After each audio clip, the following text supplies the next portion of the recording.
Privacy, তো এখানে আপনাকে সেটিং অ্যান্ড প্রাইভেসিতে ক্লিক করতে হবে। তো এখানে আপনাকে সেটিংয়ে ক্লিক করতে হবে। তো এইখানে আপনাকে ক্লিক করতে হবে। এইখানে যখন আপনি ক্লিক করবেন তো এরকম একটা ইন্টারফেস চলে আসবে।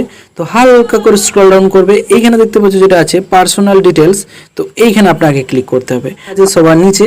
তো এইখানে আপনাকে ক্লিক করতে হবে। এইখানে ক্লিক করে দেওয়ার পর এখানে দুটো অপশন দেখাবে, অ্যাক্টিভেশন অর ডিলেশন। তো এখানে আপনাকে ক্লিক করতে হবে, আপনাকে ফেসবুকটাতে ক্লিক করে দিতে হবে। তো এখানে আমি ফেসবুকটাতে ক্লিক করে দিলাম।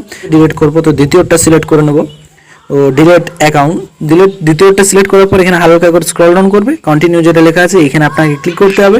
এইখানে ক্লিক করে দেওয়ার পর এখানে বলছে যে আপনার অ্যাকাউন্টের সাথে সাথে যেটা আপনার পেজ আছে এটাও ডিলিট হয়ে যাবে। তো এখানে আপনাকে কন্টিনিউতে ক্লিক করে দিতে হবে। কন্টিনিউতে ক্লিক করার পর এখানে আপনাকে রিজন সিলেক্ট করে নিতে হবে, কারণ কি জন্য আপনি আপনার এই ফেসবুক অ্যাকাউন্ট ডিলিট করছো। তো এখানে আমি I have a privacy concern, তো এটা আমি সিলেক্ট করে নিচ্ছি। তারপরে কন্টিনিউতে ক্লিক করে দিতে হবে। কন্টিনিউতে ক্লিক করার পর এখানে আবার